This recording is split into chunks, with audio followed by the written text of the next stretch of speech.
Hello ulit guys. Sorry. Ito na naman yung isang klase na naman ang ipapatak natin. Ito yung inflammation para hindi mamaga yung aking mata. So this one is left, this one is right. Hugas muna tayo ng kamay. Dahil nag-unpack tayo ng mga dito.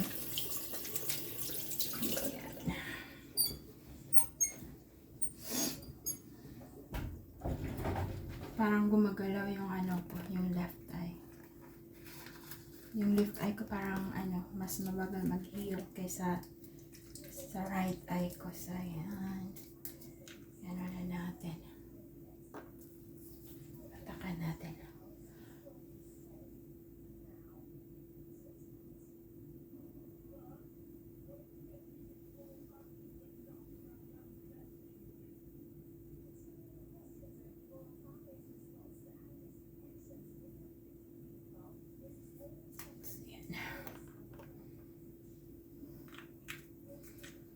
Yung isa anti-infection, itong isa anti-inflammation. Anti-inflammation? Anti-inflammatory. Anti-infection, anti-inflammation. Anti-inflammatory. Yan. Para hindi siya mamaga. So ito hanggang Friday na lang yung malalaki. Yung nasa malaking box. Mas malaking box hanggang Friday na lang. Yung dalawa hanggang kung kailan lang kasi hindi na ako binigyan ng doktor. Tanong ako sabi, you don't need to. Sabi, kakasyahin ko na lang kaso minsan hindi nasushoot sa aking mata.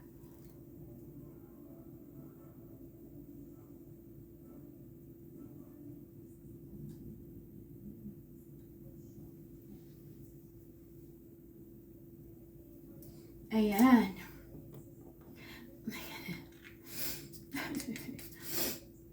Tingnan niyo yung nilagay ko kanina, yung nauna.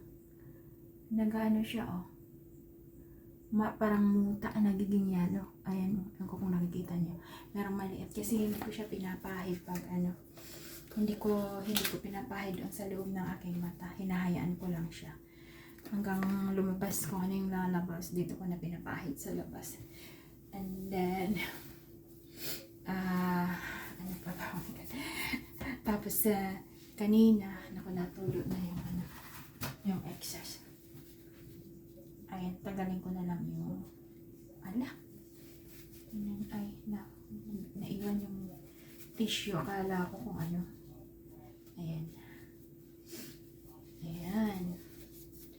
Guys, alam nyo guys, dito libre yung libre yung pagpaganto. Tsaka hindi ako nag-iwan ng gaano katagal, ng matagal. Hindi kasi nagkamali ako nung unang appointment. So, parang nadagdagan ng time yung aking paghintay. Pero sabi ko, okay lang yan. And sa Pilipinas, sabi nung friend ko, yung partner ng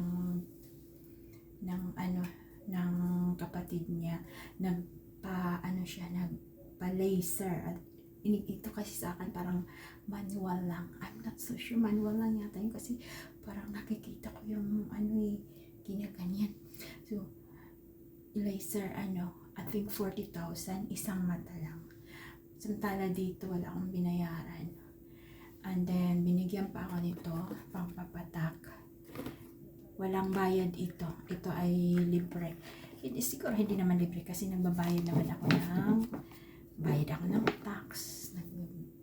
Malaking kinakaltas sa aking sahod. Kaya ito, dito na lang ako bumabawi dahil wala naman akong mga anak. And then kanina habang nasa test ko ako, meron akong missed call galing sa doktor. Dahil nga tumatanda na tayo, kaya at saka yung aking dugo hindi normal, medyo mataas, at saka yung palpitation ng aking ng aking heart, parang hindi siya normal. So tinawagan ako, and then dahil nga sa 50, I think minomonitor talaga nila pag nasa 50 anyos pataas, ganyan. So sila ang nakikipag-communicate, sila ang tumatawag kasi meron naman mga records doon. So ngayon, tinawagan ako, hindi ko nasagot kasi hindi ko narinig, nandun ako nasa loob ako ng supermarket. For ECG. ECG, yung nilalagay dito. Yung siya, electric, basta ECG. Yung dito na minomonitor yung tibok ng puso. Ayan. Yan yata yan. And then, so tumawag ako. Ako ang tumawag pagbalik. Ayan, naka-appointment na ako. Hindi ko matandaan. May text sila sa akin kung kailan. And then, dahil nung last kong punta doon, sabi ko, kung nagtanong ako sa doktor na nakipag-usap sa akin kung pwedeng tanggalin ito. Tsaka, meron ako dito sa likod, dalawa. Ay, natatabunan. Basta na dito. Ito, matagal na to. And then, merong ito, maliit lang dito. It bothers me kasi pag nagsusot ako ng ganito, X-back. Pag gaganyan siya, parang uncomfortable. Tapos, ito naman siya. Pag mainit at pinagpapawisan ako, medyo kumakati siya. Kaya, sabi ko, ipapatingnan ko kung pwede ba siyang tanggalin. Ganyan. And then, this one, pinag-isipan ko ito talaga. Kasi noon meron akong carpal tunnel. Tagal na, I think it's 5 years ago na. Dahil ito, laging namamanhid. So, sabi ko doon, nagtanong din ako, pwede ba itong ipa-straight? Itong tagal na to, I think, when I was 7 years old. Yan. So, sabi nag-ask din ako ng opinion doon sa doktor. Sabi niya, just come back for another appointment. Kaya pina-appointment ko kanina habang nasa phone ako, nag-appointment na rin ako. Ito at saka to. So, natitingnan ito kung pwede pa siyang i-straight, kung anong decision nila. Ayan. So, watch the space for these things. That's nangyayari sa aking katawan. Iba na talaga pag tumatanda na kasi ang mga appointment ay lagi sa doktor. Ayan. Thank you so much for watching. Bye for now. So, ito ang lulutuin natin. Chicken, yung isa, tatlo ito. Chicken breast, yung isa para kay pepper and peanut. Dalawa, igigisa ko with this mixed vegetables. Repolyo, kalahati nito, sayote. And then, isang maliit na, carrots. Lagyan ko ng kamatis. Ng pepper. Tsaka ito yung gamitin kong sibuyas, luya, at tsaka garlic. Yan. And then, lalagyan ko nito. Ito. Kasi, ito yung kakainin namin, tortilla. So, instead na salad, ay stir fry. So, ngayon. Tapos ito, kailangan ko nang lutuin ito kasi ilang araw na ito. Lulutuin ko ito siya sa butter. So, yan. Hiwa-hiwain ko muna yan. So, ayan, magluluto na po tayo.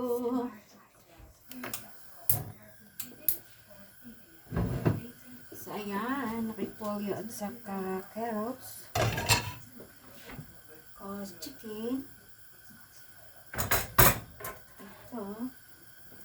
Konting sayote, and then bawang, luya, at saka sibuyas. I think, ubusin ko itong sauce na to. tomato and chili. It's a pasta sauce. Pero, ilalagay ko to dito kasi maganda yan dito.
These are for the dogs, pepper and peanut.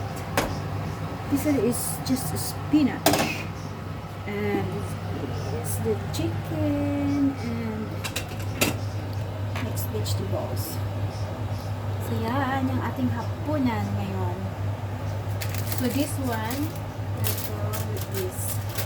And I don't know if David will like this, but I'm gonna eat this one. Because I need this sort of vitamins. Ayan, vitamins. Ayan.